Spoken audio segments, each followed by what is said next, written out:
Hey guys, welcome to Relatable. Happy Tuesday. This episode is brought to you by our friends at Good Ranchers. That's American meat delivered right to your front door.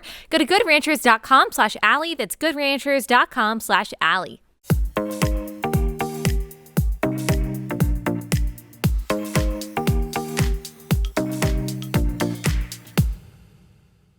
All right, today we are going to talk to our friend Lila Rose. She is a pro-life activist, pro-life advocate. She is the president of the pro-life organization Live Action. She wrote a book called Fighting for Life. She has been doing this work for about 15 years now. She has been on the front lines fighting against abortion, and we are going to talk about this horrifying and truly shocking story coming out of Washington, D.C. about 5 babies, the remains of whom were found in a Washington, D.C. apartment, but they come from an abortion clinic in Washington, D.C., and we'll kind of clear up some confusion about that. And these babies all were in the second and third trimester, and some of them look to have been murdered using illegal means. Of course, all abortion is brutal and horrific, but the particular methods used, it looks like, on some of these babies could have been partial birth abortions, which are actually banned by federal law. The graphic images of these sweet, precious babies, these tiny image bearers of God, it's truly physically painful to look at. Lila tweeted last week the images of these babies that were found, and one of the babies, and this is graphic, and there's going to be graphic language throughout this podcast. We've done this several times where we've described to you what abortion is, what the procedure is, the science, the medical terminology that describes what is actually going on in abortion. So just be ready for that. I think it is so important to be clear on this subject so we can really see just how barbaric this is. But one of these pictures, it's a baby girl, and she is looking at the camera. One of her eyes is open. It looks like she's peering into the camera, right into your soul. Just a precious, almost perfectly intact baby girl. But the back of her skull is crushed. And it looks like she has endured a partial birth abortion where her brain was actually sucked out of the back of her head while she was being partially delivered. That is abortion.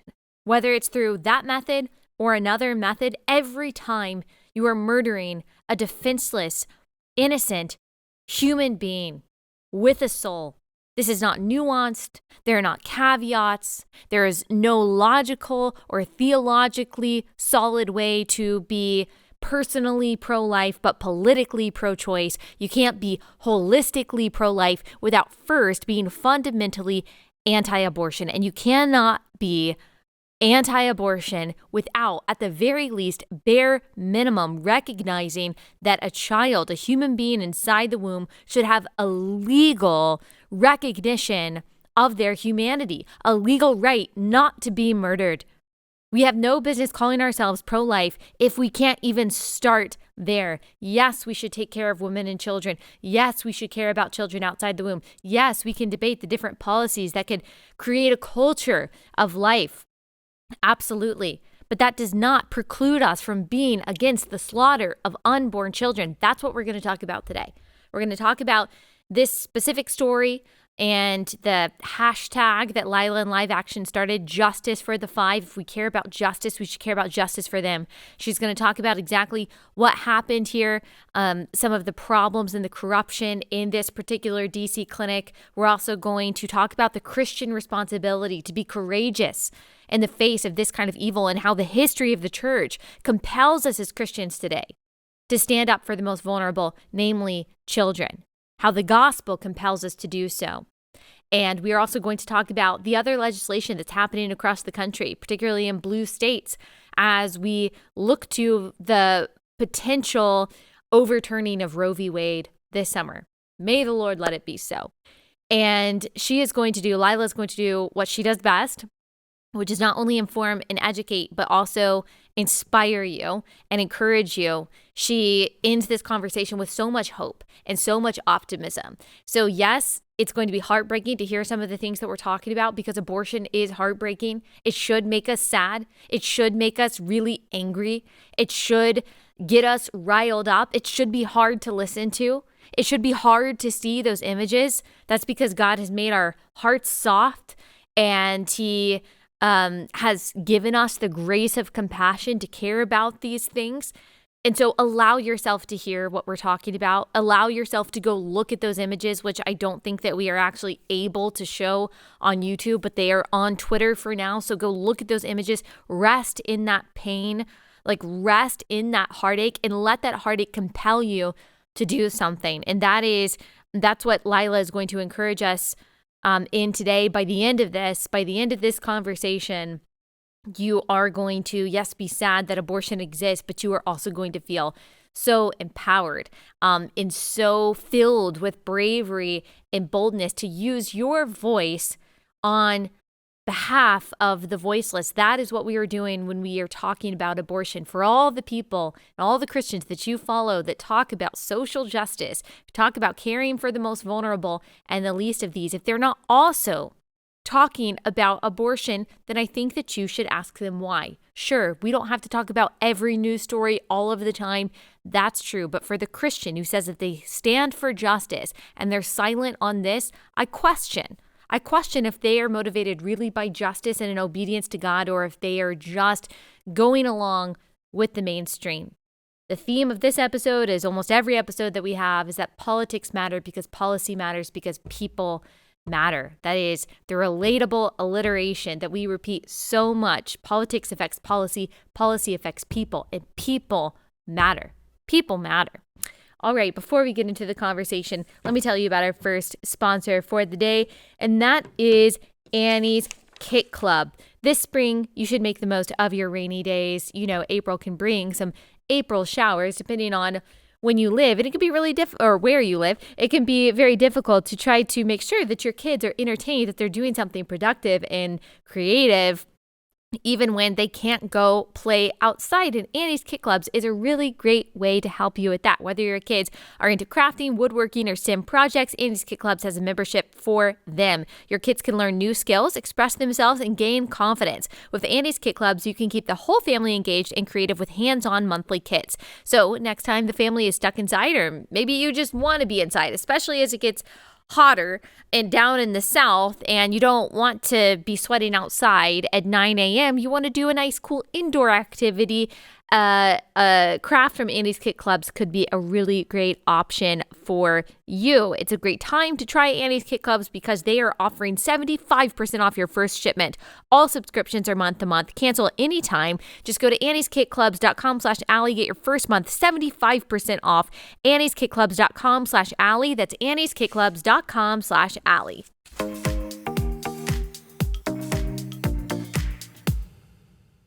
Lila, thank you so much for joining us again. I want to talk to you about this big story that you tweeted about a few days ago with the graphic images of the babies who had been aborted.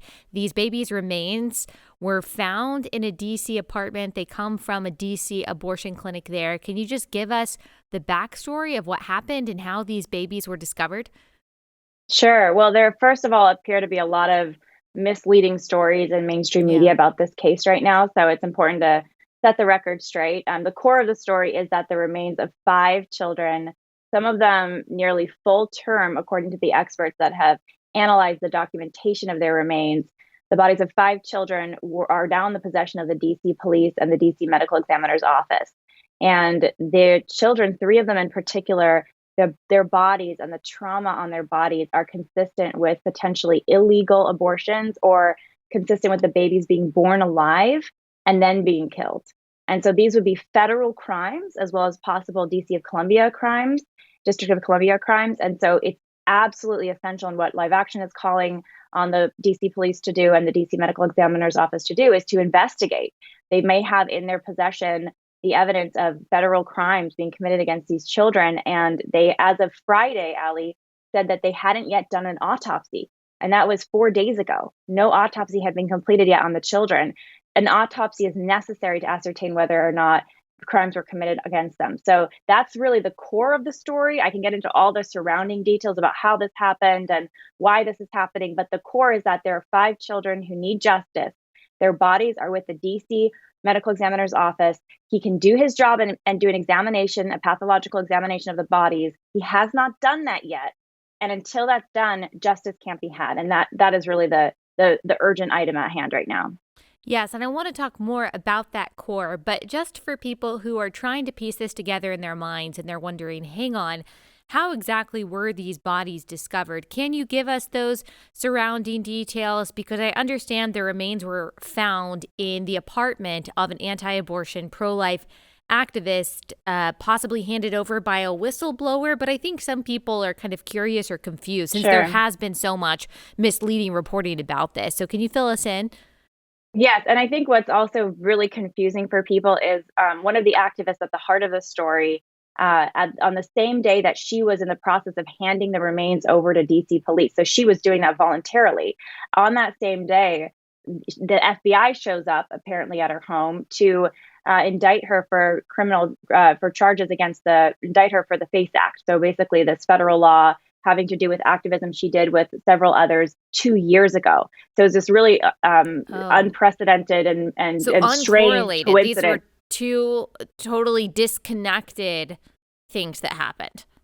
Yeah, exactly. And Gotcha. according to the activist's own public statements, they were given these remains by a whistleblower. And this has happened in the pro-life movement before, where whistleblowers associated with abortion clinics, either a whistleblower gives over the remains of aborted children, or the aborted children are literally thrown away in the trash and the pro-lifers try to retrieve them to give them a proper burial. So this has happened before in the decades of our movement. And this has been one of the acts of mercy, really, that pro-lifers have done historically to try to give these children a proper burial. But according to the activists, a whistleblower gives them the remains. They are working with DC police to give over the remains of these 5 children because there may be federal crimes committed against them, or District of Columbia crimes, because there are statutes in DC against illegal abortions. And the backstory here too is really important. Cesare Santangelo is the abortionist that committed these crimes against these children. He runs this DC abortion clinic. He does late-term abortions. Live Action has investigated him in the past, and we have documented him on undercover camera admitting that he would leave babies to die, admitting that he would be willing to commit infanticide. He said it himself on undercover camera.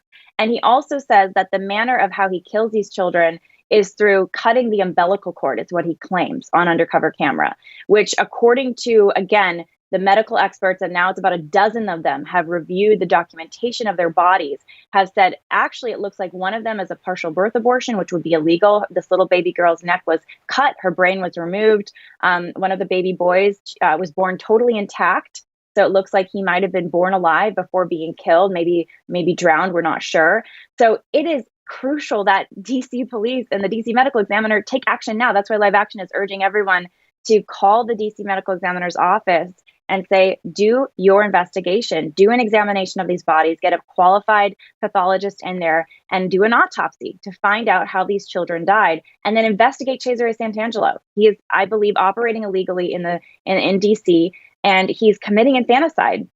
And one more thing to add to that, Allie, is, you can actually type in DC Surgery Center on Google right now. If anyone's listening, you can do this. Type in DC Surgery Center or Surgery Health DC on Google. Go to the Google review page for this business, for this horrific business, late-term abortion business. You will find 2 Google reviews in the last year, months apart, where the women indicate that their babies may have been born alive and express their unhappiness with that fact. They're going in for abortions and they're saying, my little girl couldn't be revived. I had to deliver her at the hospital.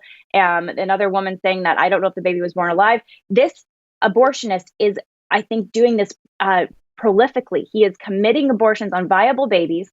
They are being born alive, and then he's killing them. Whether he kills them in or outside of the womb doesn't matter from a perspective of morality or human rights. But unfortunately, our law is incoherent, and it will only protect the born alive babies. But there still is a law to protect the born alive babies. And this abortionist, I believe, is violating those laws regularly. So this is a hugely urgent story, very important for people to get involved. If people are listening, they want to get involved, you can go to our Instagram at Live Action or liveaction.org, liveactionnews.org, and get the phone number for the DC Medical Examiner's Office, and please call and express your concern and say an autopsy must be properly performed on these children to determine the manner and the timing of death, because I think it could find that at least one or two of them were born alive, and one of these babies, a baby girl, maybe 28 or 30 weeks old, so old enough to survive outside the womb, this beautiful baby girl was the victim of an illegal partial birth abortion. And I'm sorry for the graphic nature of this. It's heartbreaking to even consider. But that means this little girl would have been delivered partially, halfway, delivered feet first, alive. And the abortionist would have cut her neck alive and then suctioned out her brains, collapsing her skull and delivering her dead. And that would have been a violation of the federal Partial Birth Abortion Ban Act. So this is a tremendously significant story that future lives are at stake. And that's why we're urging everyone to take action.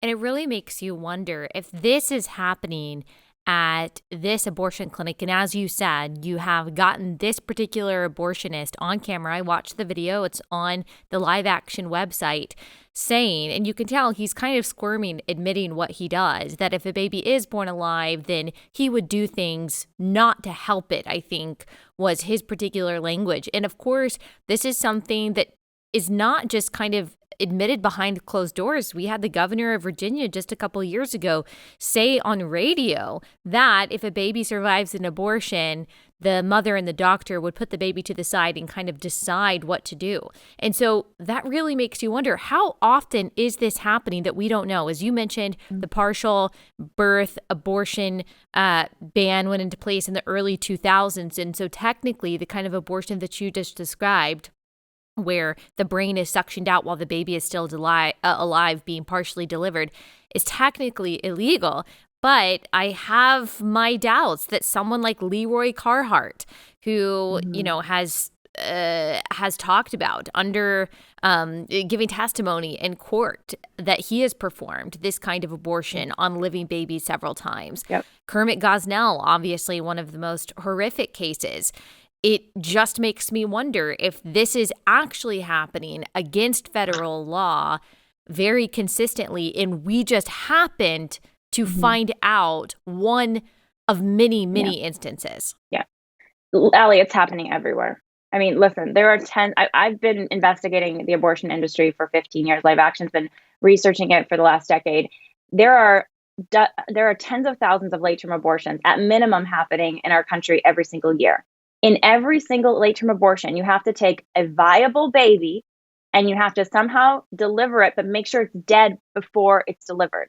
The problem with that is, for the abortionist, is if you're inducing labor in the woman, which is frequently done in late-term abortions, that baby may be born alive. Or depending how sloppy you are, how lazy you are, depending on your methods, you might just let that baby be born alive and then either submerge it in solution. And we have documentation at Live Action of abortion clinics who do late-term abortions admitting this is what they do. They take a born alive child that's viable, that they're trying to abort. They didn't kill it in utero because either, again, lazy or their method is different. They do an injection. The injection misses the baby. Or sometimes the woman, misses the baby. Because the induction takes about 2 days. But hey, if you're like 30 weeks or farther along, the woman might accidentally go into labor. Exactly. Labor is unpredictable. Right. Before the doctor is able to go in there when he is scheduled to do so and kill the baby. So go on. You're exactly right, Allie. And so we've even had undercover clinics admit on tape, and this is with our Inhuman investigation that we did in 2013. And since then, we've continued this investigation. So it's been almost 10 years of this kind of investigative work. And they've admitted on tape that they would take the baby and submerge it in a barrel or a bucket of solution to preserve the remains before they hand them to a medical waste company, put them in solution, which would drown them at the same time if the child is born alive. And that is my suspicion. Where I think that it's so necessary that the DC examiner do his job and the DC police, that may have happened to some of these babies, that they were born alive. And in order to not have to deal with, just screaming or, letting them just live on for maybe even days in the back room, they submerged them in the solution. I mean, this has been admitted on tape by other abortion clinics. Yeah. So this is it's absolutely devastating to consider that this is happening. It's easier to say, oh, it doesn't happen. We would never do that. Yeah. That's impossible. But we know, based on even public record, you mentioned Kermit Gosnell, he was killing born alive infants. It's a fact. It's a fact proven in a court of law in Philadelphia. and he's in prison because of it. We know that this happens. We know it is reasonable that it happens because late-term abortion is a disgusting and deadly business, and it doesn't always work to kill the baby in utero. Sometimes that baby is born alive. And that's why, by the way, there is never a justification for abortion. And when advocates for abortion say, well, late-term abortion is sometimes necessary, that is a complete lie. It is a cruel lie, because those children, every single one of them, could be born alive instead of dead. The birth still needs to happen. Right. Let them be born alive. Give them a chance. That's what we say. Give them a chance. There are, folks that would adopt them. There's long waiting lists of adoptive couples looking for newborns.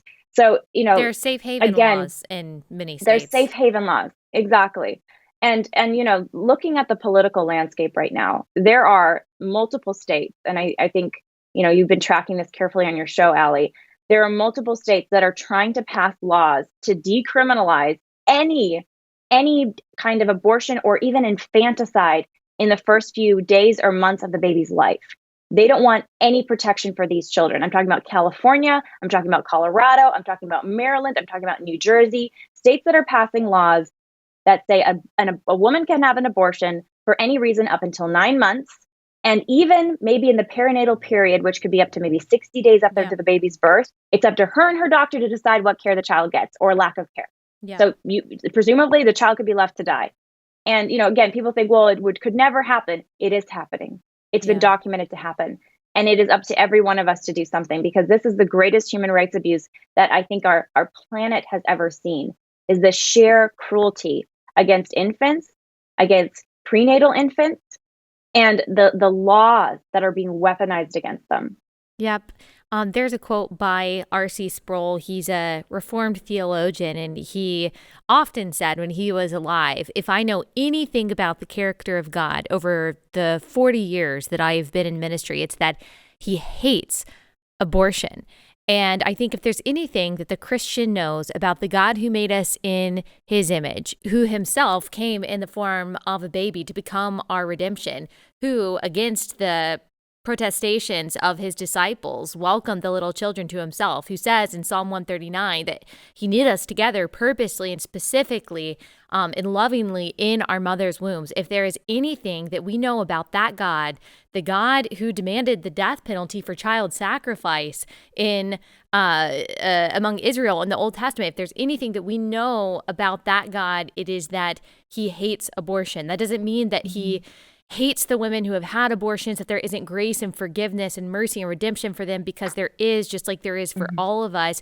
But it grieves me when I see Christians not allow their hearts to break for this in the way that it breaks God's heart or angers God. That instead, I don't know if it's just ideology or because, as you mentioned, it's so uncomfortable to really grapple with what this is. They won't look at what actually happens in an abortion procedure in the first, second, and third trimester, which, by the way, just to mention, I know you and I are talking about late-term abortion, but we agree abortion at any stage is a brutal procedure that is killing a human being with worth. So they won't look into that. They won't think about it, or they say, you know what, we really shouldn't be involved in the politics of this. We shouldn't really be involved in trying to make abortion illegal. We should only be focusing on, free birth control or, government programs that make their lives easier. And, pro-life is really only about immigration or whatever it is. It's not about opposing abortion legally. What do you say to those Christians who find themselves with that mentality? Listen, 3 things. First of all, for Christians who say we can't get involved in pro-life because, at least anti-abortion pro-life, because we could just, we'll help the women, which, by the way, that's most of pro-life, is serving women and families. The thousands of pregnancy centers, Live Action collaborates with, the foster care networks, the parents adopting. I mean, that's like the core, right? But we need legal protection too. And I would say, first of all, that sort of strain of Christianity, which says, well, I'm not going to get involved in politics, is I believe, very hypocritical. Because many of those, pastors or influencers or celebrities who are Christian are getting involved in politics. Right. When it's an issue like, the death of George, the slaying of George Floyd, they're willing to get involved in politics and say justice for George Floyd. Right. Where's justice for the 5? Right. And we should have justice for both. Why can't we have justice for both? And when I say justice for the 5, I mean justice for the 5 children who were likely murdered and who were murdered, but even by law, technically, thankfully, the law still protects some of them because they may have been born alive or killed by illegal abortion means.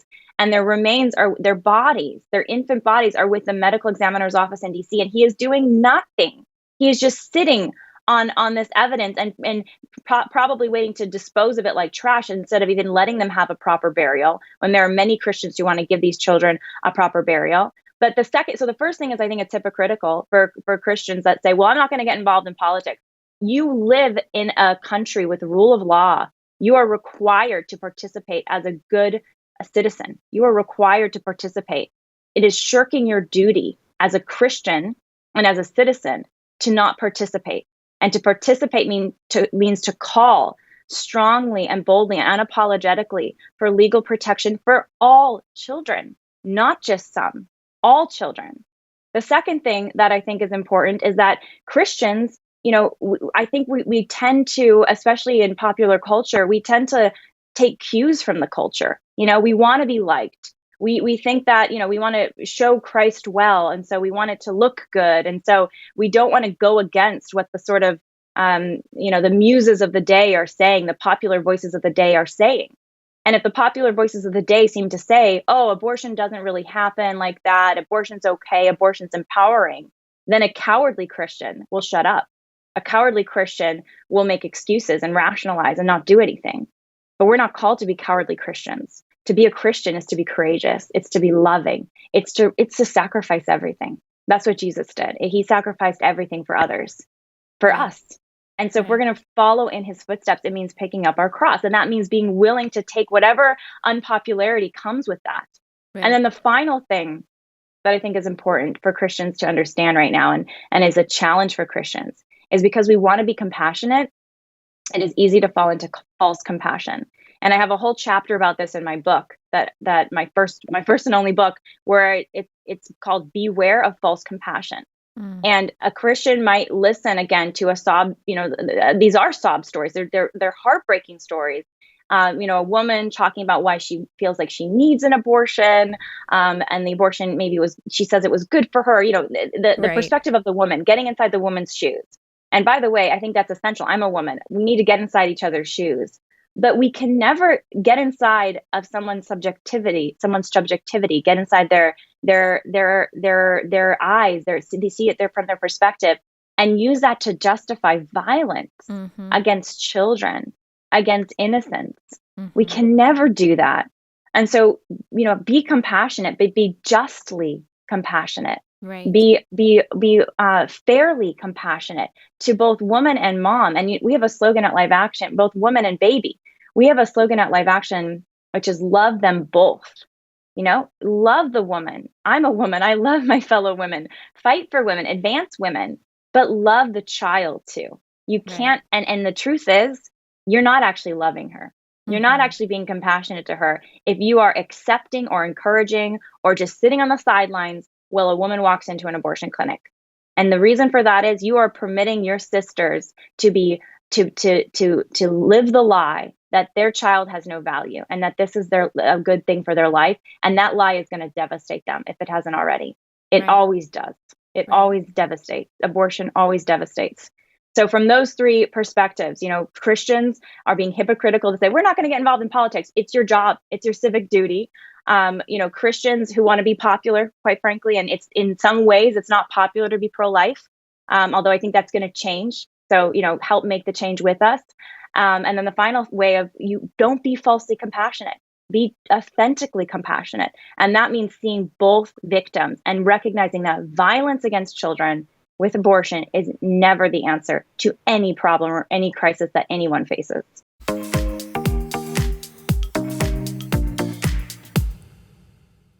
Taking a quick break from that important conversation to tell you guys about my next sponsor, which is Raycon. Raycon wireless earbuds are the best way to bring audio with you because no matter how much you shake things up, literally no matter how much you shake or how much you move, no matter how vigorously you are doing your cardio, you can trust that Raycon is going to bring you great sound and stay in your ears. Their everyday earbuds look, feel, and sound better than ever. They also have an awareness mode for when you need to listen to your surroundings, so you can take Raycons with you wherever you go. They've got optimized gel tips for the perfect in-ear fit. These earbuds are so comfortable, they will not budge. Trust me, I can attest to that. They are very comfortable in your ears. And wireless earbuds, they can really change your life because you can wash the dishes, you can go on a walk, you can do a million things with wireless earbuds that you couldn't do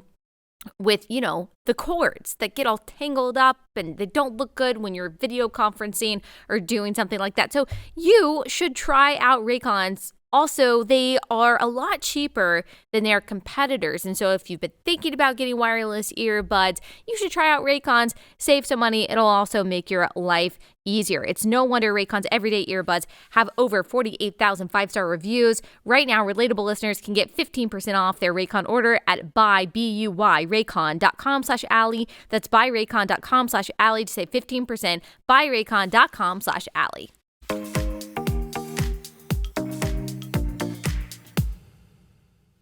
Yesterday, we talked about empathy and how empathy can be weaponized to manipulate people into only caring about one side of the issue or into not believing something is true. It kind of inhibits people from thinking because if you're told, well, if you're empathetic, then you will just understand that some women have to have abortions and you will just try to listen to her with empathy and not judge her. That's what it means to love someone, whatever, all of the manipulation and the euphemistic rhetoric that is used. And empathy can be a good thing, but just like any value, any characteristic, it has to be subject for the Christian to the Word of God. Just like authenticity can be a good thing, autonomy can be a good thing. If these things aren't subject to the Word of God first, to a truth that transcends our feelings, then they will actually be used. All of those characteristics will be used as excuses to sin, excuses for selfishness, excuses not to use our mind and really think about what's going on.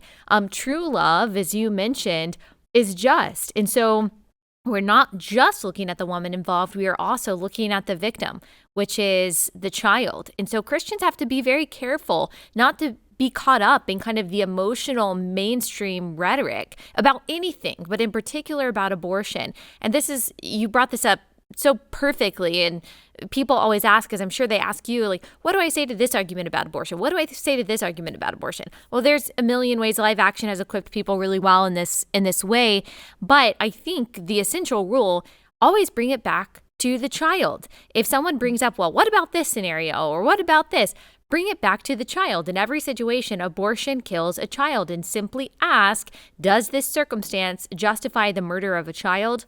The answer is no. That's really essentially what you can always bring it back to when it comes to abortion. And I just encourage Christians to think a little bit harder about their positions before latching on to any kind of mainstream narrative about it. I mean, that's very well said, Allie, and you're spot on. There's a moral order to the universe, and we can see it all written all throughout the Bible. And that moral order is very clear, not just in Christianity. That moral order is clear in Judaism. That moral order is clear, even written in the heart of an atheist, because God writes his laws in our hearts because we're made in his image. And if you're really quiet enough and thoughtful enough and really reasonable enough and sit and reflect, you can begin to hear whispers of God in your heart. And that ultimately, moral law includes do not kill. Thou shalt not kill. It's a hard and fast red line. Do not kill. And every abortion kills. So that should be make this crystal clear. It's simple, really. This should not be, the opposition here, the pro-abortion side, is trying to complicate it. They're trying to make this as rationalized as possible and bringing all kinds of justifications up. Don't let them do that. Get back to the simplicity of do not kill, and then work so hard, join the movement and work so hard to solve problems for women, to solve problems for family, to help children, to be a solution, a person of solution, but never the solution. We can never print the solution to be the violation of that fundamental moral law, which is thou shalt not kill. Yes, I am reading this book that I heard about the other day. It was written a long time ago, but it's called When Children Became People. And it's actually about, at the start of the church, at the start of Christianity, how incredibly countercultural Christianity was in its view of not just children, but also women and slaves, because in ancient pagan Greek and Roman culture, they viewed society in concentric circles, with the adult free male being in the middle, the center of society, really the only complete person. And old people, slaves, women, and children were kind of just seen as burdens of society that can really be exploited and used any way the adult free male wanted them to be used. And then Christianity came along and really universalized what was already true in the Old Testament about people being made in the image of God, and introduced this idea of radical equality, that because everyone is made in the image of God, they're all worthy of dignity and respect. And by the way, apart from Christ, we are all equally unworthy of salvation. And this was a radical concept that really changed over time the course of history by changing how cultures around the world viewed human beings and viewed children. It just wasn't true, really, before the start of the church, that children were viewed in any way that was dignified or worthy. And my call to the church today is that, like, that's still our role. We are still going to be the countercultural force that, when society, as it always does when it moves towards godlessness and evil, degrades the most vulnerable, including children. There's always been a form of child sacrifice. Now it is being sanctified and made, and legalized and celebrated by a particular political side. It is still the role of the church, as it has been for 2,000 years, to say, no, they're equal in dignity and in worth, and someone's going to speak up for them, and it's going to be us. Allie, I think that's such a great point. And it's, again, Christians need to know their history, because it was Christ, it is Christianity that has, in many ways, you could say, liberated women and children, and certainly liberated slaves. Christ brought this dramatic difference in what he preached from what was understood as reality by the Roman Empire and, the Greco-Roman kingdom. Christ comes in there and he says that in Christ there is no male or female, slave or free. He says, let the little children come unto me. He says, you actually have to become like a child to enter the kingdom of God. He actually uses children as a model. You need to become like a child to enter the kingdom of God. And he came into the world as an embryo. I mean, Christ chose to enter human history for our salvation as a single cell embryo in the womb of his mother, in the womb of a woman, in a woman. And that just elevates women. Through Mary, women have been elevated and were elevated at the time in a dramatic way with early Christianity. And I think as Christians, we need to be proud of Christ, proud of Christianity. People say, well, Christianity has done so many bad things. Well, certainly Christians have done bad things. Christ is not responsible for our imperfections. He's actually here to heal them, to forgive our imperfections. But because of Christ and the church he founded, and the truth that he brought into a world that was very dark and is still dark today, he gives us that understanding, like, as you said, we are made in God's image, that there is this radical equality of dignity that we all share as human beings. And so we cannot treat the child as less than. We cannot treat another person as less than because of their sex or because of their color or because of any other characteristic, that we are all equal before God in value. And that's a beautiful and freeing message that we should be proud of and we should share. That's our responsibility, to share that as Christians. Absolutely. And unfortunately, we do have a lot to push back against in the way of abortion legislation right now. It is truly unfortunate and tragic, but it's also an opportunity for Christians who haven't yet found their voice, or who have already been courageously pushing back against this, to kind of renew our vigor and our eagerness to speak up for the most vulnerable. There is legislation in Maryland, Colorado. You already touched on the Colorado legislation. I think that we talked about the Maryland legislation last week. And then there have been bills recently to expand abortion access, which is really kind of just a euphemism, in California and New Jersey. Abortion coverage has expanded in private insurance plans. There have been 22 bills introduced in 11 states: California, Hawaii, Maryland, Massachusetts, Michigan, North Carolina, Nebraska, New Jersey, New York, Rhode Island, Wisconsin. There are Also, many blue states that are trying to legalize at-home abortions through abortion pills that are sent by mail. This is all, I'm guessing, because they're afraid that Roe v. Wade is going to be overturned. So they're trying to, I guess, enshrine abortion access into law. What's your take on all of that, and how should we respond strategically? Well, I first of all, speaking, as Christians, this is I believe, demonic. Mm-hmm. What's happening is demonic. Abortion's always been demonic because it is the destruction of God's image, the destruction of a child. It's the profound lie and fear that's spoken over a woman in some of her most vulnerable moments when she needs the most support. And I don't think we should be surprised that this is happening. The abortion industry has never been about compromise. The abortion lobby, Planned Parenthood, has never been about rationality.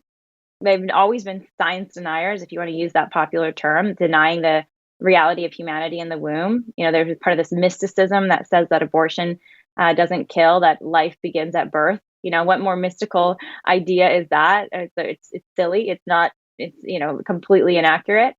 And we should not be surprised that they are all out radicalized and working to implement some of the most insane public policy and laws in the country that our country has ever seen.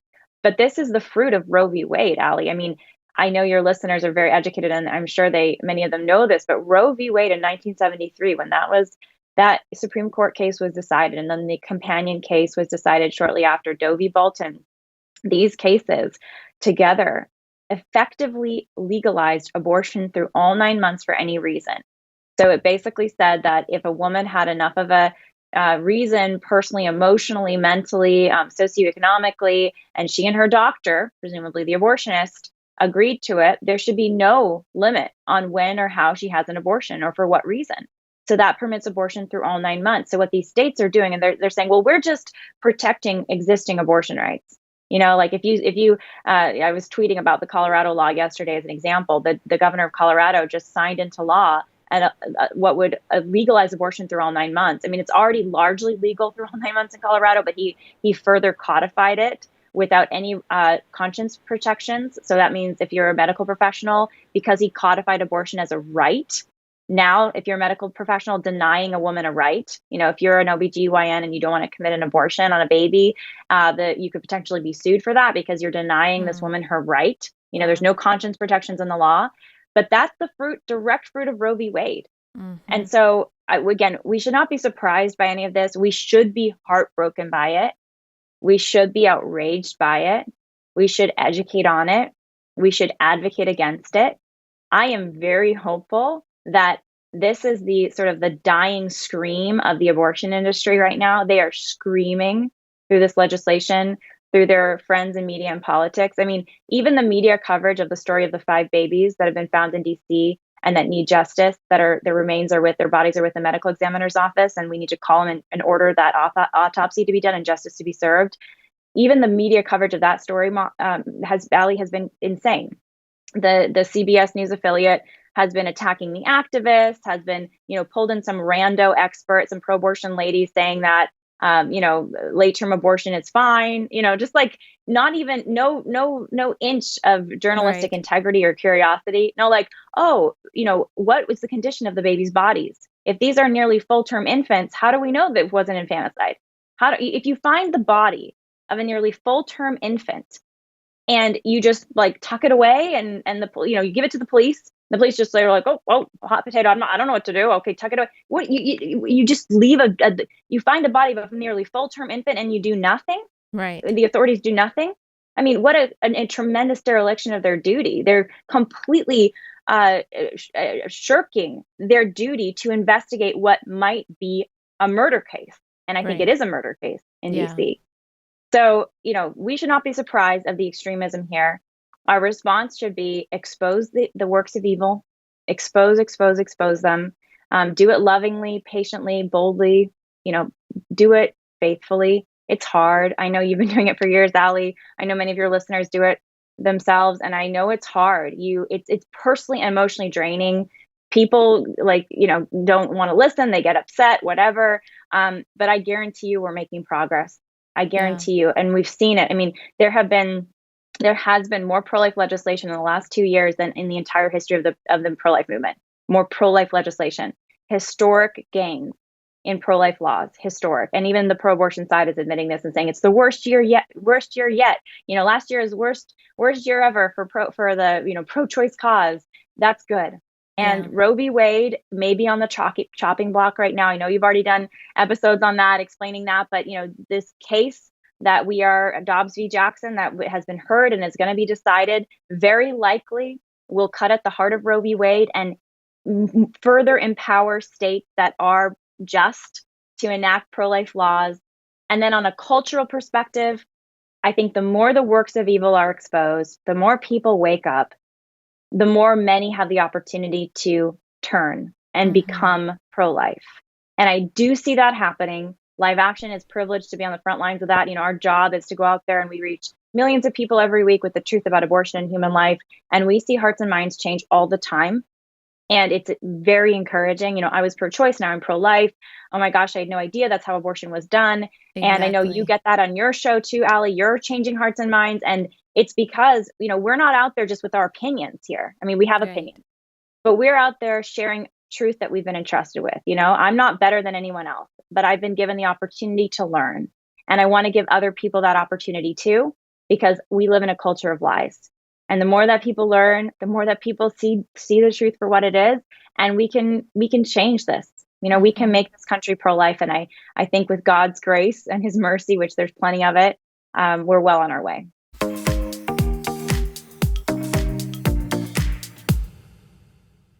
Okay, I don't have to tell you guys, prices are up, inflation is insane right now, and everything just feels unstable in a lot of ways. To quote President Biden with regards to food shortages, it's gonna be real. Thanks so much for that confidence and encouragement, President Biden.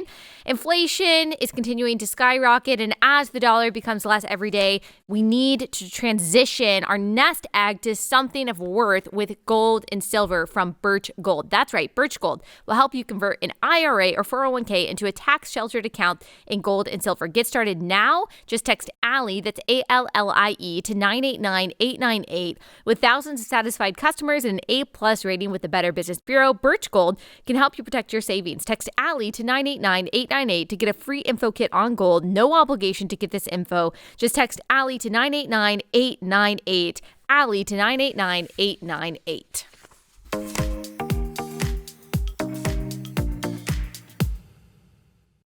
Look, I just a few years ago was someone who thought that I supported abortion exceptions. I mean, a few years ago, several years ago, and I still considered myself pro-life.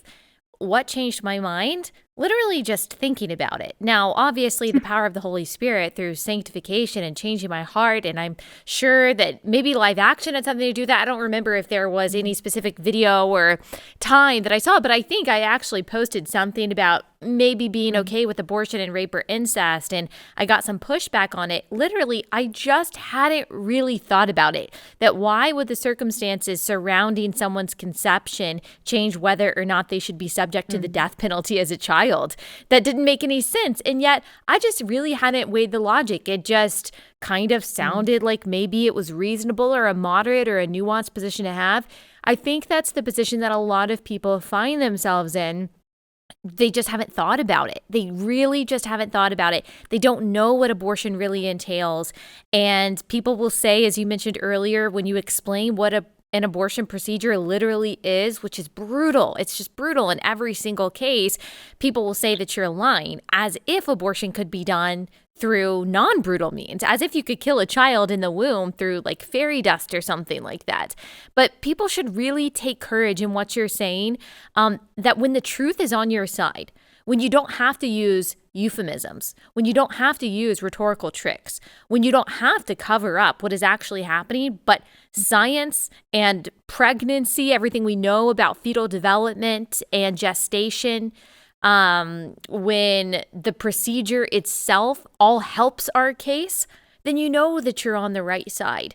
And as you mentioned earlier, it's okay if people get angry. Yeah, people are going to get angry at the truth. That is not your indication of whether or not you're being obedient to God. Jesus is described as being full of grace and truth. Stephen is described as being full of grace and truth. We know how their lives ended. They did not win most popular here on earth, and yet they were fully obedient to God till the end. So we have to judge our obedience not by what other people say, but by what God says.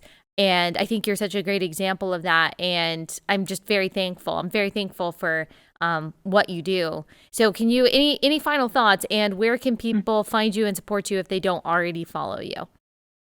Thank you, Allie. And thanks for being a bold voice that's consistent and just very, I think, just shepherding of people, because people need to be, I think today there's so much noise.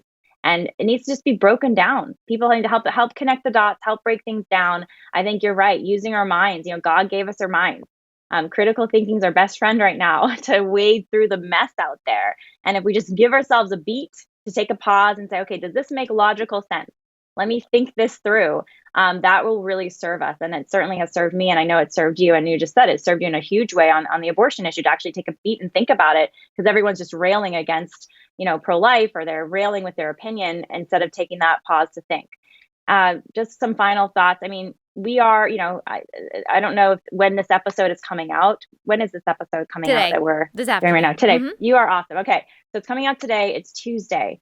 The bodies have been in the bodies of these 5 babies have been in the possession of the DC police and medical examiner since last week. We're on, I think, day 8 now, almost a full week. And it is not too late for an autopsy to be performed. I don't know if the autopsy will be able to properly see how the trauma was done to the baby's body and to determine the manner of death, but there's a shot that it can. And it's their responsibility to do it and then allow the remains to be given a proper burial. We can play a part in making that happen. Even with the autopsy, the police still need to investigate Cesare Sant'Angela's clinic. I'm pretty confident that if they did the right thing and investigated him, they will see him breaking not just DC law, but if the feds get in there, federal law. That needs to happen ASAP. It should have happened years ago. Children have died since then because of the failure of action. So if you're listening, please take action. liveaction.org. You go to the Live Action Instagram or my Instagram, and we have action items for you. Calling the medical examiner's office is one of the first things that you can do to urge them to take action. There's going to be other action alerts coming in the future. So please do that. There's a text action alert you can sign up for on the Live Action page and on my page, and that will give you minute by minute or day by day things that you can do. And I just encourage everyone, this is a beautiful time to be alive. This is a dynamic time to be alive. We are so blessed. We're given, God was with us. He will give us everything we need. There's a big drama playing out right now worldwide. And, God is with us. And do not be afraid. Do not feel overwhelmed. I know we can tend to that depending on how much news we're reading in any given day. But God foresaw all of this. Mm-hmm. And he has a specific plan for every Christian right now in our role to play in bringing hope, bringing peace, being the peace amidst the storm, the peace that only Christ can give us. And by thinking, not losing our heads, like you were saying, Allie, thinking critically and being willing to speak out the truth that we do have, because that will help other people think critically and other people to have peace in the midst of the storm. And I think the storm will pass.